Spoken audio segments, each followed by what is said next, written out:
Alejandro se paró frente al altar de la pequeña iglesia en las afueras de Madrid, con el corazón latiéndole como un tambor de guerra.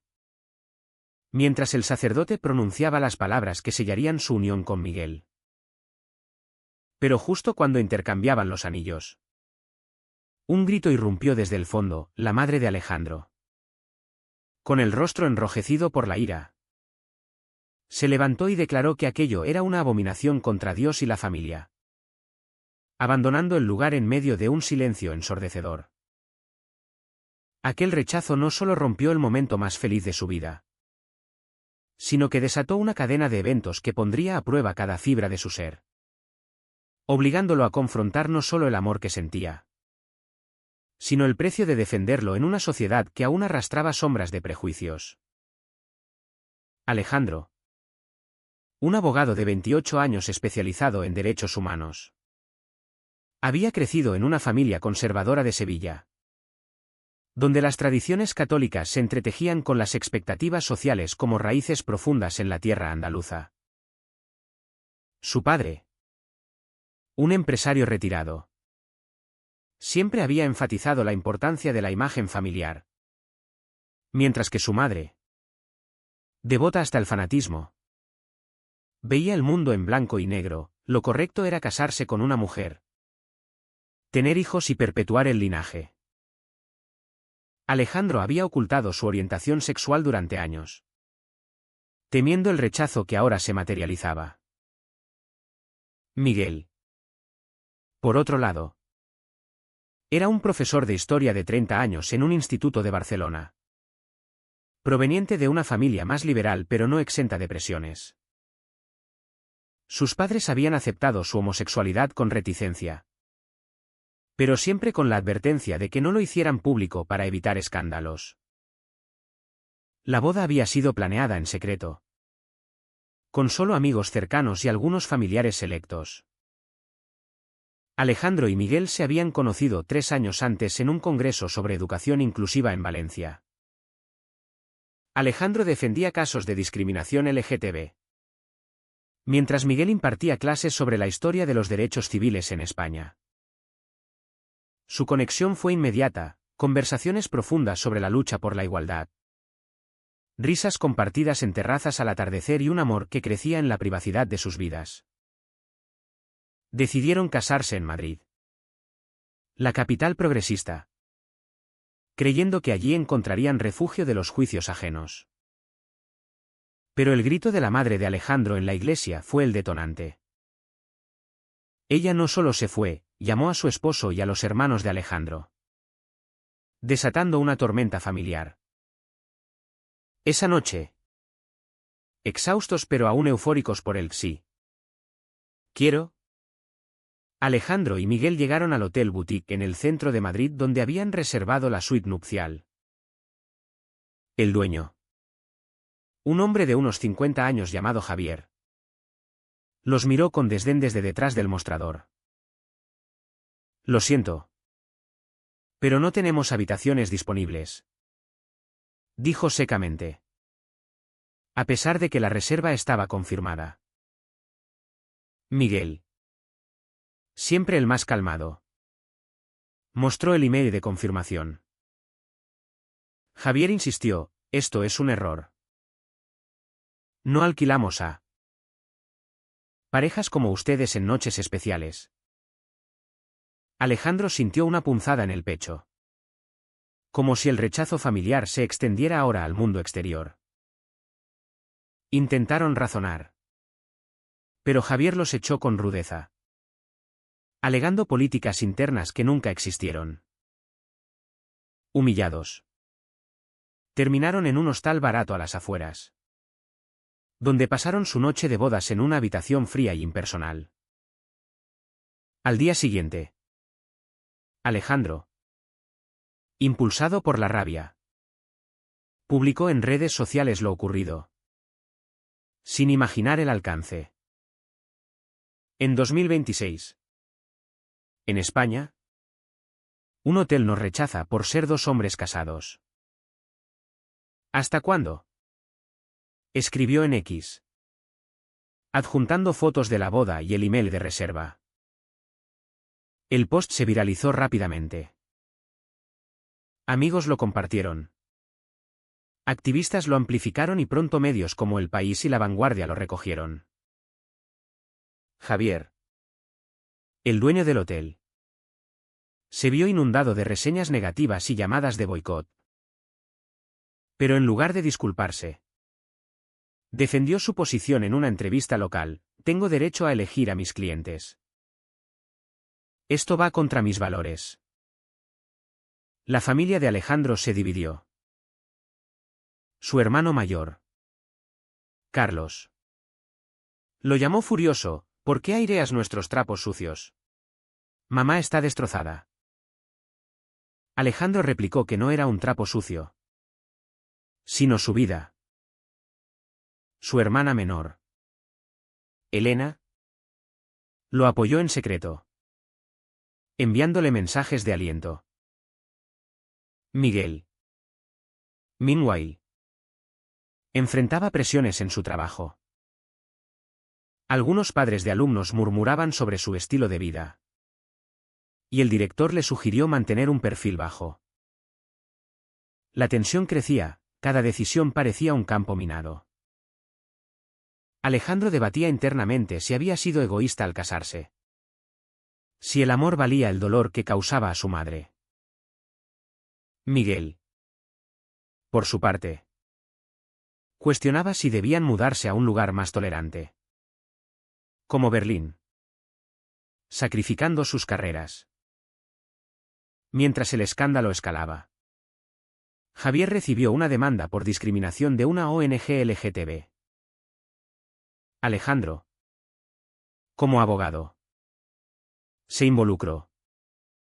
Pero esto lo ponía en conflicto ético: debía representar a la ONG contra Javier, o mantenerse al margen para no avivar el fuego familiar. Optó por lo primero, creyendo que era una batalla por algo mayor. En una reunión con la ONG, conoció a otros afectados por prejuicios similares: un profesor despedido por su orientación, una pareja expulsada de un restaurante. Esto fortaleció su resolución, pero también lo agotaba emocionalmente. Miguel lo apoyaba, pero en privado confesaba sus miedos: ¿y si esto nos destruye a nosotros también? La presión social se intensificaba. Manifestantes se reunieron frente al hotel de Javier, con pancartas que decían: amor es amor y no a la homofobia. Javier, acorralado, cerró temporalmente el negocio, culpando a Alejandro por arruinar su vida. En una llamada anónima, Javier amenazó a Alejandro: pagará por esto. El miedo se instaló, pero también una determinación feroz. Alejandro y Miguel decidieron no huir, en cambio. Organizaron una charla pública sobre discriminación en España, atrayendo a cientos.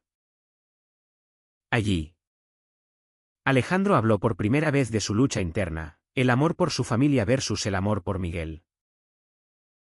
Elegir no debería costar tanto, dijo, con la voz quebrada. El eco de la charla pública resonó en los medios, convirtiendo a Alejandro y Miguel en símbolos involuntarios de la lucha LGTB en España. Pero con la visibilidad vino el backlash: correos de odio, comentarios en redes que los tildaban de provocadores y hasta un intento de hackeo a la cuenta de Alejandro. Su madre, desde Sevilla, le envió una carta manuscrita: hijo, ¿por qué me obligas a elegir entre Dios y tú? Vuelve a casa. ¿Solo? Aquellas palabras lo desgarraron. Recordó su infancia, las misas dominicales, las comidas familiares donde todo parecía perfecto. Ahora, ese mundo se desmoronaba por su elección, como lo llamaban ellos. Miguel, al leer la carta, lo abrazó: no es una elección, es quienes somos. Pero internamente, Miguel lidiaba con su propia culpa: había empujado a Alejandro a esta boda pública? ¿Sabiendo los riesgos? En el trabajo, Alejandro enfrentaba dilemas éticos. Un cliente conservador retiró su caso al enterarse de su matrimonio, alegando conflicto de valores. Su jefe, comprensivo pero pragmático, le aconsejó discreción: eres un gran abogado. Pero los clientes pagan las facturas. Alejandro se sintió traicionado por el sistema que defendía. Decidió tomar un caso pro bono, defender a un joven gay desalojado por su orientación en un pueblo de Andalucía. Esto lo llevó a viajar a Sevilla, cerca de su familia. En una visita sorpresa a su madre, la encontró rezando en la capilla familiar. «Mamá, no quiero perderte», le dijo. Ella respondió con lágrimas: «Pero tú me perdiste a mí al elegir este camino». El rechazo dolió como una puñalada. Pero también lo impulsó a cuestionar: ¿era su amor una amenaza real? ¿O solo un espejo de sus miedos? Mientras tanto, Javier, el dueño del hotel, veía su vida desintegrarse. Su esposa lo dejó, citando su intolerancia como la gota que colmó el vaso. Sus hijos, avergonzados, cortaron contacto. En una noche de insomnio, Javier reflexionó sobre sus creencias, educado en una España franquista residual. Veía la homosexualidad como un pecado. Pero las protestas lo obligaron a confrontar realidades: leyó testimonios de parejas LGTB. Vio documentales sobre Stonewall y la lucha en España post-dictadura. Una duda se coló: ¿y si estaba equivocado? Decidió contraatacar, organizando una conferencia de prensa donde defendió su libertad de conciencia. «No odio a nadie, pero tengo derechos», proclamó. Esto avivó el debate nacional, donde terminaba la libertad religiosa y empezaba la discriminación. Miguel, en Barcelona, enfrentaba su propia tormenta. Un grupo de padres exigió su despido, alegando que su visibilidad influía negativamente en los alumnos. El director, bajo presión, lo suspendió temporalmente. Miguel se sintió traicionado: años dedicados a la educación, reducidos a su orientación sexual. En una llamada con Alejandro, estalló: tal vez debimos quedarnos en el closet. ¿Vale la pena este dolor? Alejandro, desde Sevilla, lo calmó: si nos escondemos, ganan ellos. Pero la distancia física y emocional crecía. Miguel comenzó a dudar de su relación: ¿era amor o un campo de batalla? Decidió visitar a sus padres, buscando apoyo. Ellos, liberales en teoría, le dijeron: estamos orgullosos, pero quizás exageraste con la boda pública. La condescendencia lo hirió. El clímax familiar llegó cuando Carlos, el hermano de Alejandro, lo confrontó en Madrid. «Estás destruyendo a la familia por tu egoísmo», acusó. Alejandro replicó: no es egoísmo, es supervivencia. La discusión escaló a gritos. Revelando resentimientos enterrados, Carlos admitió envidiar la valentía de Alejandro. Pero temía el estigma social en su propio círculo conservador. Elena, la hermana, intervino como mediadora, organizando una cena familiar tensa. Allí, la madre de Alejandro habló por primera vez sin ira: te quiero, pero no entiendo. Miguel, presente, compartió su historia: huérfano de joven, encontró familia en Alejandro. La noche terminó en lágrimas. Sin resolución. Pero con una grieta en el muro de prejuicios. Javier. Meanwhile. Enfrentaba la corte. La demanda por discriminación lo obligó a testificar.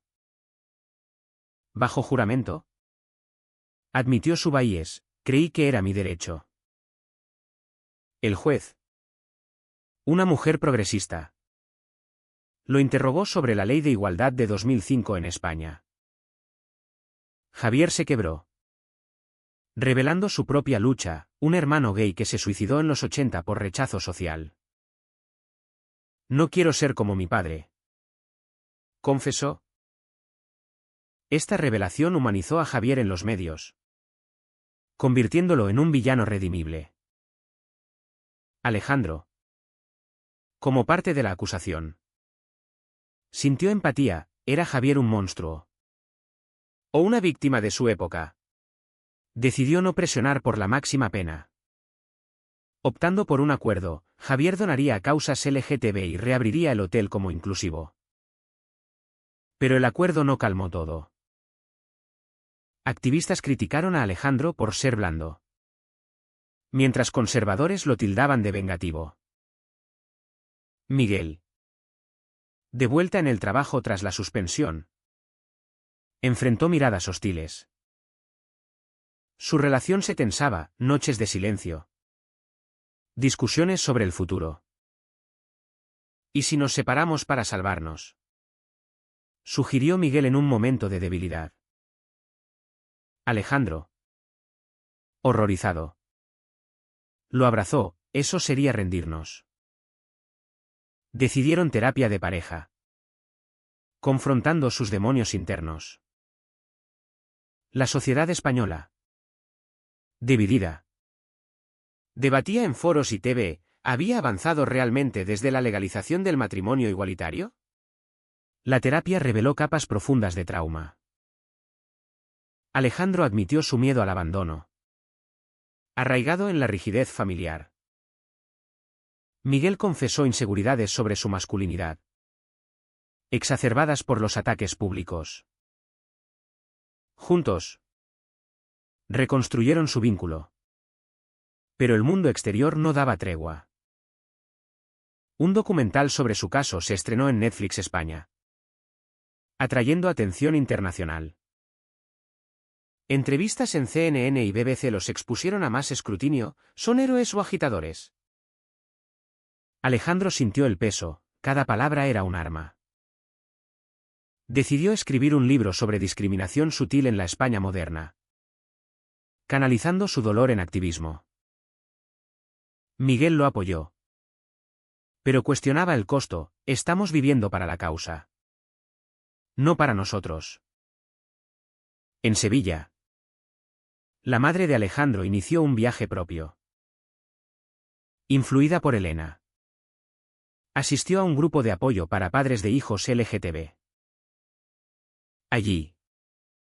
Oyó historias similares, rechazos que llevaron a rupturas irreparables. Una noche. Llamó a Alejandro, estoy intentando entender. Fue un paso pequeño, pero monumental. Carlos. Meanwhile. Enfrentaba su propia crisis, su esposa lo presionaba a reconciliarse, temiendo que el escándalo afectara a sus hijos. En una visita a Madrid, Carlos se disculpó, tenía miedo de lo que dirían los amigos. Alejandro lo perdonó. Pero con condiciones, apóyame públicamente. Carlos lo hizo. Publicando un post en redes, mi hermano es gay. Y lo amo. El gesto familiar comenzó a sanar. Pero con cicatrices. Javier. Cumpliendo el acuerdo. Reabrió el hotel con un evento inclusivo.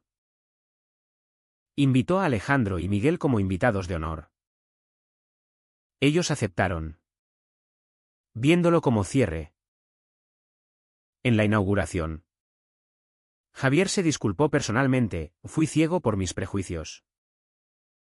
Miguel respondió, todos lo somos alguna vez.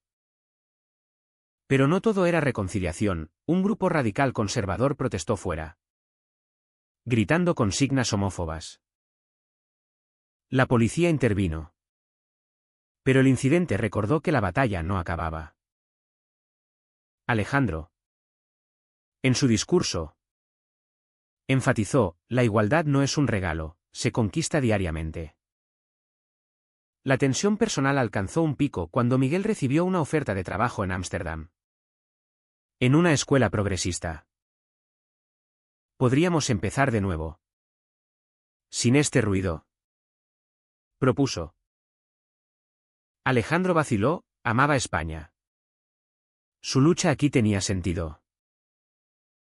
El dilema ético lo atormentaba, ¿era lealtad a su país o miedo al cambio? Discutieron noches enteras, pesando pros y contras. Finalmente, decidieron quedarse, huir sería traicionar lo que hemos construido. Pero la decisión costó, Miguel renunció a la oferta, sacrificando estabilidad por principios. Internamente, se preguntaba si era la elección correcta. El escándalo evolucionó a un debate nacional. Políticos de izquierda usaron el caso para impulsar leyes antidiscriminación más estrictas, mientras la derecha lo veía como ataque a la libertad individual. En el Congreso, se propuso una enmienda para penalizar rechazos basados en orientación sexual en servicios públicos. Alejandro testificó, no es sobre castigar, sino educar. Su madre, sorprendentemente, lo vio en TV y sintió orgullo mezclado con culpa. Llamó nuevamente, tal vez Dios quiere que aprenda. Miguel, al oírlo, lloró, era un atisbo de esperanza. Pero las traiciones no cesaban. Un amigo cercano de Alejandro, que había estado en la boda, vendió detalles privados a un tabloide por dinero. El artículo exponía intimidades, dudas de Miguel sobre la relación, el intento de separación. Se sintieron violados. Alejandro confrontó al amigo, ¿por qué? La respuesta, necesitaba el dinero. Y pensé que ya eran famosos. La traición profundizó su desconfianza. Decidieron aislarse temporalmente, mudándose a una casa rural en las sierras de Madrid. Allí, reconectaron, caminatas, conversaciones honestas. Hemos pagado un precio alto, dijo Alejandro. Miguel asintió, pero nos ha hecho más fuertes. Javier, meanwhile, enfrentaba su redención. Asistió a talleres sobre diversidad, transformando su hotel en un espacio LGTB friendly. Ganó aliados, pero perdió clientes antiguos. En una reflexión solitaria, admitió, cambiar duele, pero quedarse igual mata. Su historia se entrelazó con la de Alejandro, dos hombres en lados opuestos, unidos por el dolor. De vuelta en Madrid, Alejandro y Miguel retomaron sus vidas con cautela renovada. El libro de Alejandro se publicó, convirtiéndose en bestseller. En presentaciones, compartía, el amor no debería requerir heroísmo. Miguel volvió a enseñar, incorporando lecciones sobre tolerancia. Su relación, forjada en el fuego, se fortaleció, pequeñas victorias como cenas familiares con la madre de Alejandro, quien lentamente aceptaba a Miguel. Carlos se convirtió en aliado activo, participando en marchas del orgullo. Elena, orgullosa, los visitaba a menudo. Pero las sombras persistían, amenazas anónimas, miradas juzgadoras en la calle. España, Progresista en leyes. Aún luchaba con corazones conservadores. Javier completó su transformación, donó ganancias a ONGs y habló en eventos contra la homofobia. En una conferencia conjunta con Alejandro. Admitieron, éramos enemigos por ignorancia. El público aplaudió. Pero fuera. Debates ardían, era genuino. Oportunismo. Miguel. Escéptico al principio. Vio cambio real. El clímax emocional llegó en el aniversario de boda. Organizaron una celebración privada, invitando a familiares reconciliados. La madre de Alejandro, con voz temblorosa, brindó, por el amor. En todas sus formas. Lágrimas fluyeron, era cierre para muchos dolores. Pero Alejandro sabía que no era el fin, la sociedad evolucionaba. Pero lentamente. En reflexión final. Alejandro y Miguel miraron hacia adelante. Habían perdido amigos. Estabilidad. Inocencia. Ganado resiliencia. Aliados. Propósito. El precio, alto. Pero pagado por un mundo un poco más justo. Fue correcto que Alejandro expusiera públicamente el rechazo, sabiendo que destruiría vidas. ¿O debió resolverlo en privado para evitar más daño?